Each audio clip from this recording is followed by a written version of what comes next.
Audio stories మాజీ భర్త part 7. ఈ స్టోరీ మీకు అర్థం కావాలి అంటే ముందు భాగాల్లోకి వెళ్ళి నా ఛానల్లో ఉన్నాయి చూడండి. కథ కానీ మీకు నచ్చినట్లయితే లైక్, షేర్ అండ్ సబ్స్క్రైబ్. ఇంకా స్టోరీలోకి వెళ్ళిపోదాం. నువ్వు కూడా రా మమ్మీ అంటుంది స్వీటీ. అవసరం లేదు, నువ్వు వెళ్ళు, నేను రాను అని మానస స్కూటీ తీసి దాని మీద ఆఫీస్కి వెళ్ళిపోయింది. వెళ్తున్న తన వైపు చూస్తూ ఆ రాజేష్ గడి గురించి ఎంత అడిగినా మానస చెప్పడం లేదు. ఎవరిని అడగాలి అని ఆలోచిస్తూ డ్రైవ్ చేస్తాడు. పాపను స్కూల్లో దింపి తన బంగ్లాకి వెళ్ళిపోతాడు. అక్కడికి వెళ్ళేసరికి హాల్లో కూర్చొని ఉంటాడు కార్తీక్. నవ్వుతూ లోనికి వస్తున్న సందీప్ని చూసి, ఏంటి సార్, ఎక్కడికి వెళ్ళారు, మంచి జోష్ మీద ఉన్నారు అంటాడు కార్తీక్. అది సరే కానీ నువ్వేంటి అక్కడ ఆఫీస్ పనులు వదిలేసి? ఆ మాట చెప్పడానికి వచ్చాను సార్. నిన్నటి నుండి మీకోసం ఎదురు చూస్తున్నాను. నిన్న సాయంత్రం వచ్చాను, మీరు లేరు. నేను వెళ్ళాక వచ్చారంట. మళ్ళీ బయటికి వెళ్ళి 12 గంటలకు వచ్చారంట. వస్తూ పెద్ద టాయ్ షాప్నే మోసుకొచ్చారంట. ఏం సార్, టాయ్ షాప్ ఏమైనా పెడుతున్నారా? దాంతో ఒక లుక్ ఇచ్చి నా మీద నిఘా పెట్టావా ఏంటి? కూబీలు లాగుతున్నావు అంత ధైర్యం అంటాడు సందీప్. అంత ధైర్యం కూడానా నా జన్మకి? సరే సార్, ఆఫీస్ పని పూర్తి అయింది. ఎల్లుండి మంచి రోజు అంట. మీకు ఓకే అయితే ఆ రోజు ప్రారంభోత్సవం పెట్టుకుందామా అని అడుగుతాడు కార్తీక్. సందీప్ ఆలోచిస్తూ ఉంటే, ఏంటి సార్, మీకు ఖాళీ లేదా ఏంటి అంటాడు కార్తీక్. అదే ఆలోచిస్తున్నా అంటాడు సందీప్. ఏంటి ఆలోచిస్తున్నారా? మనం వచ్చిందే ఆఫీస్ గురించి, కానీ మీకు మాత్రం అది ఆశే లేనట్లుంది అంటాడు కార్తీక్. అదేం లేదు కానీ ఫంక్షన్కి వచ్చే చీఫ్ గెస్ట్ ఆ రోజుకి సెలవు దొరకాలిగా అంటాడు సందీప్. ఏంటి సార్, మోదీ గారిని ఇన్వైట్ చేస్తున్నారా ఏంటి అంటాడు కార్తీక్. సీరియస్గా కార్తీక్ వైపు చూస్తాడు సందీప్. అంటే అది మీరు పిలిస్తే రానని చెప్పే ధైర్యం ఎవరికి ఉంటుందా అని అంటాడు కార్తీక్.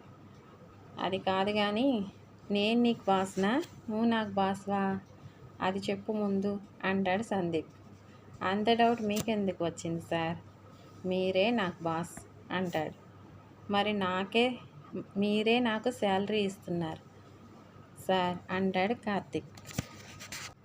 కదా, మరి నువ్వు నా మీద సెటైర్లు వేస్తుంటేను నోటిదోలు సార్, నోటిదోల. మీతో తిట్లు తినాలి కదా, అంతే సార్, ఇంకేం లేదు. మీరు ఈ విషయాన్ని ఇంతటితో మర్చిపోండి చెప్తాను అంటాడు కార్తీక్.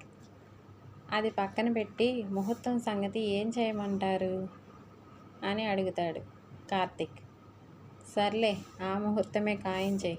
చీఫ్ గెస్ట్ని నేను తీసుకువస్తాను అంటాడు సందీప్. సరే సార్, నేను ఆ ఏర్పాట్లలో ఉంటాను. మీరు మాత్రం మర్చిపోయి ఏ పనులు పెట్టుకోకండి అంటాడు కార్తీక్. దాంతో అతన్ని కాల్ చేసేలా చూస్తాడు సందీప్. అమ్మో, ఇక్కడే ఉంటే నేను మాడి మసి అయిపోయేలా ఉన్నాను. సారీ సార్, బాయ్ అంటూ పరిగెత్తినట్లే వెళ్ళిపోతాడు కార్తీక్. ఆయనేమో చండశాసనుడు, నాకేమో నోటిదోల. దేవుడు మా ఇద్దరికి లింక్ ఎలా పెట్టాడో ఏంటో, బాస్ అండ్ ఎంప్లాయీగా. ఒరే కార్తీక్, నీవు నోటిదోలు తగ్గించుకోకపోతే ఎప్పుడో ఒకప్పుడు ఆయన నిన్ను షూట్ చేసి కాకులకు గ్రద్దలకు వేస్తాడు. మీ వాళ్ళకి నీ బాడీ కూడా దొరకదు అని మనసులో అనుకొని కారు తీసుకొని అక్కడ నుండి పారిపోతాడు కార్తీక్. ఆ నెక్స్ట్ డే మార్నింగ్ కూడా సేమ్ పాపను తీసుకొని స్కూల్లో దింపి తిరిగి సాయంకాలం తీసుకురావడానికి వెళ్ళాడు సందీప్. స్కూల్ ముందు కారు ఆపుతాడు. సరిగ్గా అప్పుడే స్కూల్ నుండి బయటికి వస్తుంది స్వీటీ. సందీప్ని చూసి బడ్డీ అంటూ కారులోకి ఎక్కి కూర్చుంటుంది. హాయ్ బేబీ అని డోర్ లాక్ చేసి, మనం ఇప్పుడు బయటికి వెళ్తున్నాం. అవునా, ఎక్కడికి? షాపింగ్కి. ఎందుకు బడ్డీ? రేపు నిన్ను ఒక చోటికి తీసుకువెళ్తున్నాను, వస్తావా? సరే అయితే పద అని కార్ స్టార్ట్ చేసి పెద్ద షాపింగ్ కాంప్లెక్స్ ముందు కార్ ఆపి పార్కింగ్లో పెట్టి స్వీటీని ఎత్తుకొని లోనికి తీసుకువెళ్తాడు. అక్కడ షాప్ మొత్తం తిరగేసి స్వీటీకి నచ్చినవన్నీ తీసుకొని ఐస్ క్రీమ్ పార్లర్కి వెళ్తారు. స్వీటీకి ఐస్ క్రీమ్ అంటే పిచ్చి. ఆ మాట ఈ మాట మాట్లాడుకుంటూ ఐస్ క్రీమ్ బౌల్ ఖాళీ చేస్తుంది. స్వీటీ, ఎలా ఉంది బేబీ అన్నాడు. చాలా బాగుంది బడ్డీ, ఇంకా ఏం కావాలి అంటే నాకేం వద్దు, నా స్టొమక్ ఫుల్ అయిపోయింది, నేను ఇంకా తినలేను అంటుంది. సరే అయితే ఇంటికి వెళ్దామా? సరే బడ్డీ అంటుంది. లక్ష్మి స్కూల్ బస్సు వచ్చింది, పాప రాలేదని మానస్కి ఫోన్ చేస్తుంది. అవునా, నేను చూసుకుంటాను. ఫోన్ పెట్టి ఆలోచించి ఇదంతా ఆ డెవిల్ గాడి పనే అయి ఉంటుంది అనుకొని ఇంటికి బయలుదేరుతుంది మానస. సందీప్ ఫోన్ చేయాలంటే నెంబర్ లేదు. ఎలా అని ఆలోచిస్తే దిలీప్ సార్ని అడిగితే బాగోదు అని అలా ఇంటికి చేరుకుంటుంది. ఇంటికి వచ్చిన మానసకు అడుగుతుంది లక్ష్మి, పాప ఏదమ్మా అని అంటే, మొన్న ఒక అంకుల్ దింపాడని చెప్పిందిగా స్వీటీ, అదే నా ఫ్రెండ్, ఆయన గారితో ఉండి ఉంటుంది అంటుంది మానస. అయితే ఫోన్ చేసావా అమ్మా అంటే, లేదు లక్ష్మి, ప్రొద్దున ఆయనే తీసుకెళ్ళారుగా, ఇప్పుడు కూడా ఆయనే తీసుకొస్తాడు అంటుంది. సరే అమ్మా, నేను వెళ్ళనా? లక్ష్మి, నువ్వు వెళ్ళు, నేను వచ్చేసానుగా, స్వీటీని నేను చూసుకుంటాను అంటుంది మానస. సరే అమ్మా, పని అంతా అయిపోయింది, వంట కూడా చేసేసాను, మీరు పాపకు స్నానం చేయించి తినిపిస్తే చాలు. అలాగే లక్ష్మి, నువ్వు వెళ్ళు, నేను చూసుకుంటాను అని మానసకి లోపల మండిపోతూ ఉంటుంది. సందీప్ని ఎలా వదిలించుకోవాలా, రాను పాపకు దగ్గరైపోతున్నాడు. ఇది ఇలాగే జరిగితే స్వీటీ నన్ను కూడా మర్చిపోయేలా ఉంది.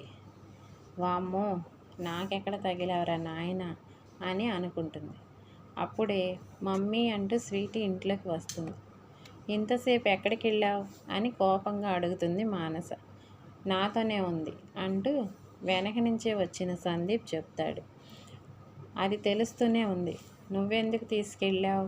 తన స్కూల్ బస్సులో వస్తుందిగా, నేను వెళ్ళాలి అనుకున్నా వెళ్ళా, అందులో నీ బోడి పర్మిషన్ ఎవరికి కావాలి అంటాడు సందీప్. ఏంటి, నాది బోడి పర్మిషనా? పాప నా కూతురు, ఇప్పుడు కాదని ఎవరన్నారు? పేపర్లో కానీ వేయించమంటావా అంటాడు సందీప్.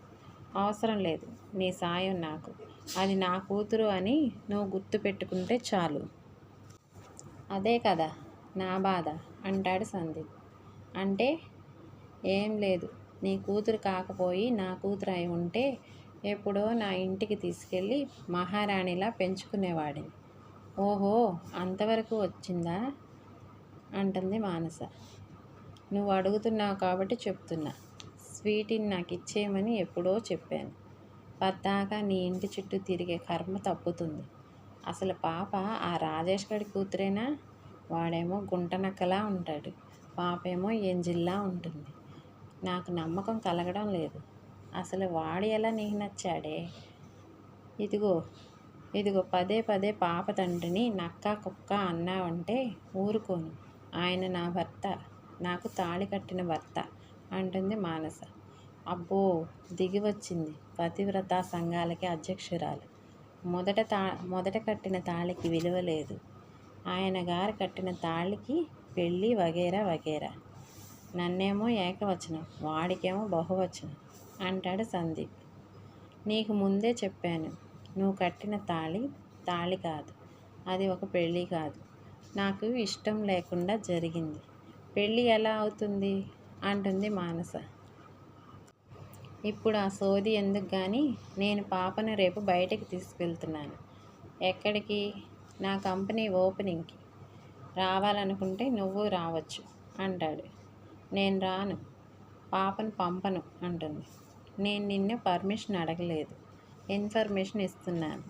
రేపు స్కూల్కి వెళ్ళదు, రోజంతా నాతోనే ఉంటుంది అని చెప్పి వెళ్ళి కార్ స్టార్ట్ చేసి తన ఇంటికి వెళ్ళిపోతాడు సందీప్. ఆర్డర్లు వేసి వెళ్తున్నాడు. ఆర్డర్లు నేను పంపను అన్నా తీసుకెళ్తానంటున్నాడు అని తిట్టుకుంటూ బెడ్ మీద వాలిపోయింది మానస. ఆ నెక్స్ట్ డే మార్నింగ్ ఉదయం 7 గంటలకు మానస ఇంటి ముందు కారు ఆగింది. కార్ హార్న్ విని వామ్మో వచ్చేసినట్టున్నాడు డెవిల్, కాదు రావణాసురుడు, అంతకు మించి ఇప్పుడు ఇతనితో స్వీటీని ఒక్కదాన్నే పంపకూడదు అని తను కూడా వెళ్ళాలి అని నిర్ణయించుకుంటుంది మానస. ఇంతటితో ఈరోజు ఎపిసోడ్ పూర్తయిందండి. మీకు కానీ స్టోరీ నచ్చినట్టయితే like, share and subscribe. Thank you all. By.